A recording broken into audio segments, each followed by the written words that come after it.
Metal presents কৃষি সংবাদ সুজলা সুফলা।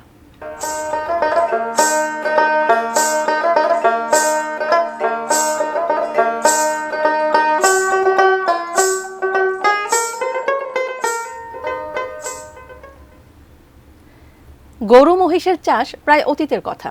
আজকাল অধিকাংশ জায়গাতে চাষাবাদ হয় পাওয়ার টিলারে, কিন্তু ঘোড়া দিয়ে চাষ একেবারে নতুন না হলেও বিরল বটে। বাগেরহাটের মোংলা উপজেলার দিগরাজ আপাবাড়ি এলাকায় ঘোড়া দিয়ে হাল চাষ করে সাড়া ফেলেছেন রামপালের হোসেন আলী সর্দার। প্রতিনিধি নিজামুদ্দিনের পাঠানো তথ্য ও ছবিতে ডেস্ক রিপোর্ট দেখব। রামপালের মোহাম্মদ হোসেন আলী সর্দার প্রস্তুত তার দুটি ঘোড়াও। লাঙল জোয়ালের জোর দেখেই বোঝা যাচ্ছে কাজটা জমি চাষের। হোসেন আলী সর্দারের মোট ৮টি ঘোড়া। সকাল ৮টা থেকে দুপুর ১২টা পর্যন্ত ৮০০ টাকা করে অন্যের জমি চাষ করে দেন তিনি ও তার ছেলে। ঘোড়া দিয়ে কম খরচে খুব ভালোভাবে জমি চাষ হয় বলে মোংলা, রামপাল সহ জেলার বিভিন্ন জায়গা থেকে ডাক আসে তাদের।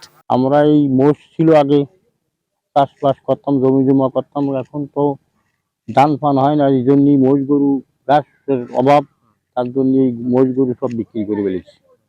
এখন এই ঘোড়া কিনে চাষবাস করে বেড়াই। ঘোড়া চাষে মাটির অনেক গভীরে লাঙল পৌঁছানো যায়, ফলে সেচে সুবিধা হয়, মাটি হয় উর্বর। গরু মহিষ তো ওই খাবার টাবার মেলে না, এই জন্য ঘোড়া দিয়ে চাষ করে। আরো অনেক জায়গায় করিছে এরা, আমরা সেই কৃষি কাজগুলো করি, তাও খুব ভালো লাগছে আমাদের। ঘোড়া দিয়ে জমি চাষ করতেছে, গরুর চেয়ে ঘোড়ার দাম কম।